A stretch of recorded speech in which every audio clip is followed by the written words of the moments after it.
नमस्कार। 10th class हमारा chapter चल रहा है संघवाद, जिसमें हम आज क्वेश्चन नंबर 9 है हमारा कि भारतीय संविधान की जो सूची हमने देखी है 3, केंद्र सूची, राज्य सूची, संवर्ती सूची। ये कहता है नीचे कुछ विषय दिए गए हैं, इन विषयों को अलग अलग सूचियों के अंदर डिवाइड करना है। तो संघीय सूची को ही केंद्र सूची कहते हैं। तो एक तो रक्षा, बैंकिंग, संचार, ये जो तीनों विषय हैं, ये तीनों विषय संघीय सूची के हैं, क्योंकि रक्षा देश की करनी है, बैंकिंग व्यवस्था पूरे देश की होती है, एक राज्य की अलग नहीं होती, संचार व्यवस्था है पूरे देश की होती है, एक राज्य की अपनी अलग नहीं होती। तो ये तीनों विषय हमने संघीय सूची में डाले हैं। राज्य सूची की बात करें तो पुलिस एक राज्य का अपना खुद का विषय है, कृषि अब एक राज्य अपने हिसाब से उसके अंदर कर सकता है, वन वाला एक राज्य का विषय है। ये तीनों विषय हमारे राज्य सूची में डाले जाएंगे। और उसके बाद बचा हमारा शिक्षा का विषय है, व्यापार का विषय है और विवाह का विषय है। ये जो कानून है इनसे संबंधित वो कानून दोनों सरकारें मिलकर बनाएगी, तो इसलिए हमने इन विषयों को संवर्ती सूची के अंदर डाला है। ये कहता है नीचे दिए गए जो विभिन्न स्तर हैं हमारे, उनके सामने कानून बनाने के उनको अधिकार क्षेत्र दिए गए हैं, इनमें से कौन सा जोड़ा सही मेल वाला नहीं है। तो राज्य सरकार के पास राज्य सूची सही है, केंद्र सरकार संघीय सूची सही है, केंद्र और राज्य सरकार संवर्ती सूची सही है, स्थानीय सरकार अवशिष्ट अधिकार, ये विषय गलत क्यों है? क्योंकि जो चौथा विषय है अवशिष्ट अधिकार का, अवशिष्ट अधिकार यानी कि जो चौथा में राज्य सरकार राज्य सूची में से कानून बना सकती है और केंद्र सरकार केंद्र सूची में से कानून बना सकती है। संवर्ती सूची के बारे में हमने पढ़ा कि दोनों मिलकर कानून बनाएगी। फिर मैंने आपको एक बात बताई थी कि जिस समय संविधान बना उसके बाद जो विषय उत्पन्न हुए, जो तीनों सूचियों में विषय नहीं हैं, उन पर फिर हमने कानून बनाने का अधिकार केंद्र सरकार को दिया था। स्थानीय सरकार को किसी प्रकार का कानून बनाने का अधिकार है ही नहीं। अवशिष्ट अधिकार तो केंद्र सरकार के पास है, बाकी बचे हुए विषय तो हमने केंद्र सरकार को दिए थे। तो चौथा है ये मेल सही नहीं है। उसके बाद सूची 1 सूची 2 में ढूंढे और नीचे दिए गए कोड के आधार पर सही उत्तर चुने। भारतीय संघ का मुखिया होता है, प्रधानमंत्री होता है, सही है। राज्य का मुखिया राज्यपाल होता है, नगर निगम का मेयर होता है मुखिया, ग्राम पंचायत का मुखिया होता है सरपंच। ये इसका जोड़ा बनेगा सही। उसके बाद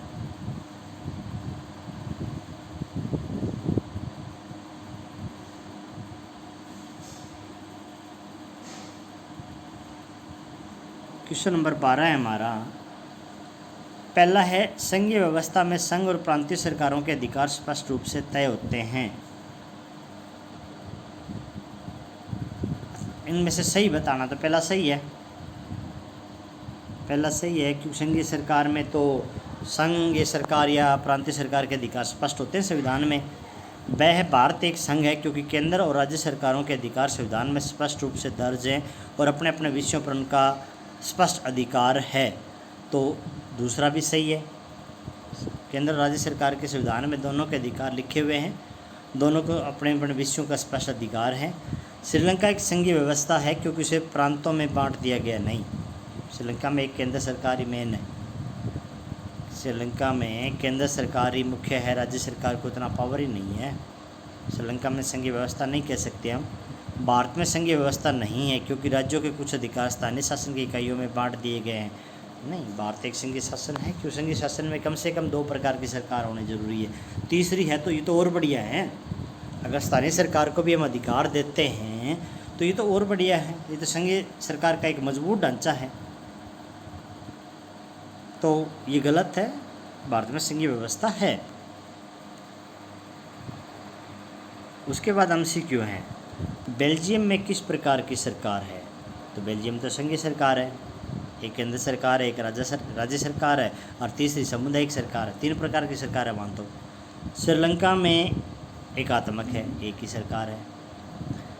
सरकार का वह प्रकार जिसमें शक्तियाँ केंद्र और राज्यों को बनाने वाले हिस्सों में बंटी होती है उसे संघीय सरकार कहेंगे। जहाँ पर शक्तियाँ केंद्र और राज्यों के बीच में बंटी हुई है वो तो केंद्र सरकार, वो संघीय सरकार कहलाएगी। संघीय सरकार की सरकार में कौन ज़्यादा पावरफुल होगा? तो वैसे केंद्र ज़्यादा पावरफुल होता है। हालांकि कई संघों में तो पावर दोनों को बराबर भी है, लेकिन देखा जाए तो केंद्र के पास ही पावर ज़्यादा होती है। 22 भाषाओं को भारतीय संविधान की अनुसूची में रखा गया है। कौन सी अनुसूची? वो है 8वीं अनुसूची। संविधान की 8वीं अनुसूची में 22 भाषाओं को मान्यता दी गई है। कमिंग टुगेदर में शक्तिशाली कौन होगा? कमिंग टुगेदर में तो दोनों को बराबर पावर रहेगी, केंद्र और राज्य सरकार को बराबर पावर रहेगी। कमिंग टुगेदर अमेरिका में है, स्विट्ज़रलैंड में है, ऑस्ट्रेलिया में है। इन तीनों देशों में कमिंग टुगेदर है। यहाँ केंद्र और राज्य सरकार दोनों को बराबर पावर है। होल्डिंग टुगेदर में ज़्यादा मजबूत केंद्र रहेगा, होल्डिंग टुगेदर में ज़्यादा मजबूत केंद्र होगा।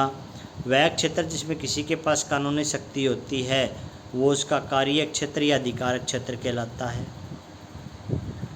जिस क्षेत्र में काम करने के लिए उसके पास कानूनी पावर है, जैसे राज्य सूची है, राज्य का अधिकारक क्षेत्र है या कार्य क्षेत्र भी कह सकते हो आप। भारतीय संविधान के में विषयों की कितनी सूचियाँ दी गई है? 3 सूचियाँ, केंद्र सूची, राज्य सूची और समवर्ती सूची। भारत ने अपने परमाणु परीक्षण किए थे राजस्थान के पोखरण में। राजस्थान के पोखरण में भारत सरकार ने अपने परमाणु परीक्षण किए थे। दुनिया में कितने देशों में शासन व्यवस्था संघीय है? 25 देशों में संघीय शासन व्यवस्था है। धारा 370 को कब समाप्त किया गया? 5-6 अगस्त 2019 को।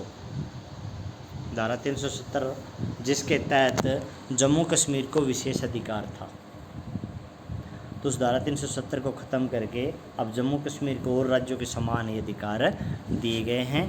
संविधान का रखवाला कौन है? उच्चतम न्यायालय, सुप्रीम कोर्ट, जिसको हम सुप्रीम कोर्ट कहते हैं या उच्चतम न्यायालय कह सकते हैं। उस प्रक्रिया को क्या कहेंगे जिसमें केंद्र और राज्य सरकार की कुछ शक्तियाँ स्थानीय सरकार को दी गई है? सत्ता की साझेदारी भी कह सकते हैं हम। बाकी इसमें विकेंद्रीकरण सही आएगा। विकेंद्रीकरण का मतलब ये होता है कि पावर है ऊपर से लेकर नीचे तक बांट देना, वो विकेंद्रीकरण ही कहलाता है। 73वां संविधान संशोधन हुआ 1992 में। 73वीं बार संविधान के अंदर संशोधन किया गया 1992 में। निम्नलिखित में से कौन सी संघवाद की विशेषता नहीं है? विभिन्न स्तर वाली सरकार, ये संघवाद में होता है। विभिन्न स्तरों पर सत्ता का विभाजन संघवाद में होता है। सरकार या शासन का एक स्तर का होना, ये संघवाद में नहीं होता। तीसरा गलत है इसका। संविधान विभिन्न स्तरों की शक्तियों का शक्ति, ये सही है, सी गलत है इसका। बाकी तीनों संघवाद में होता है। भारतीय संविधान द्वारा लोकतांत्रिक शासन व्यवस्था में वास्तविक विकेंद्रीकरण के रूप में तीसरे स्तर को कब प्रभावशाली बना? जो तीसरी हमारी स्थानीय सरकार है वो पावरफुल कब बनी? 1992 में। अब आप सोचो कि 92 में कैसे बनी? हमने पढ़ा था ना 1992 में जो 73वां संविधान संशोधन हुआ था। 73वां संविधान संशोधन करके हमने जो हमारी पंचायतें हैं उनको विशेष कुछ अधिकार दिए थे, उनका चुनाव का समय निश्चित किया था, उनको आय के स्रोत दिए थे। तो 73वें संविधान संशोधन जो हमने 1992 में किया, उसके बाद हमारी जो स्थानीय सरकार है उसको भी प्रभावशाली बनाया गया। संघीय शासन व्यवस्था की निम्न में से कौन सी विशेषता है? विभिन्न स्तर की सरकार सही है, न्यायपालिका सबसे ऊपर सही है, विभिन्न शक्तियों का विभाजन सही है। उपरोक्त सभी उत्तर सही है इसका। भारत में पंचायती राज व्यवस्था लागू करने संबंधी विधेयक संविधान में कब पारित किया गया? 1992 में। पंचायती राज का, जिसके द्वारा पंचायती राज को हमने मजबूत किया कुछ बदलाव करके।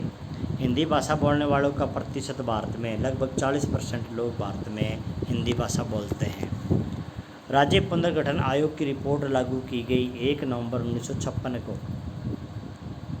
भारत में कितने राज्य व कितने केंद्र शासित प्रदेश हैं?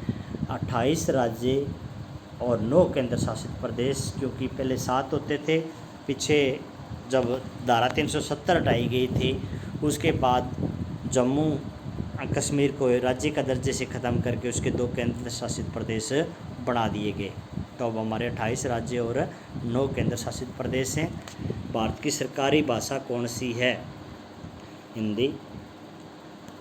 इनमें से कौन सा सरकार का अंग है? विधानपालिका, कार्यपालिका, न्यायपालिका, तीनों ही सरकार के अंग हैं। भारतीय संविधान की 8वीं अनुसूची में कितनी भाषाओं को रखा गया है? 22। और हिंदी के अलावा पूछे तो 21, लेकिन टोटल पूछे तो 22 भाषाओं को हमने संविधान की 8वीं अनुसूची के अंदर रखा है। इसके बाद छोटों में पहला क्वेश्चन, ये क्वेश्चन दोबारा आ गया, पीछे MCQ में भी आया है। 8वीं अनुसूची में 22 भाषाओं को अनुसूची में रखा गया है। भारतीय संविधान में विषयों की 3 सूचियां हैं, केंद्र सूची, राज्य सूची और समवर्ती सूची। भारत ने अपने परमाणु परीक्षण राजस्थान के पोखरण में किए थे। राज्य पुनर्गठन आयोग की रिपोर्ट 2 नवंबर 1956 को। अधिकार क्षेत्र, सरकार या किसी संस्था को जिस विषय या क्षेत्र में शासन करने या निर्णय लेने का कानूनी अधिकार होता है, जब कानून उसको अधिकार दिया जाता है तो वो उसका अधिकार क्षेत्र कहलाता है। दुनिया में 25 देशों में संघीय शासन व्यवस्था है। 1947 में 3 राज्यों के नाम जो आज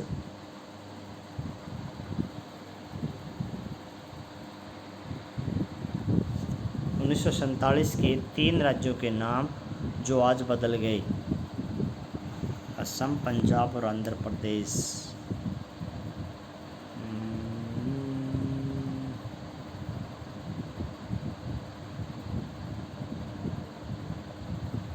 1947 के 3 राज्यों के नाम जो आज बदल गए राज्य। ये 3 उस समय भाषा के आधार पर तीनों राज्यों का गठन किया गया था। उसके बाद पंजाब में से हरियाणा अलग हुआ, आंध्र प्रदेश में से पीछे तेलंगाना अलग हुआ है, और असम में से उस समय असम अरुणाचल प्रदेश का पार्ट होता था, तो अरुणाचल प्रदेश इससे अलग किया गया है। तो इसी के तहत इसने पूछा गया भी आज इनका जो एरिया है वो बदला गया है, बाकी नाम तो सेम ही है, वो उस समय थे वही इस समय है।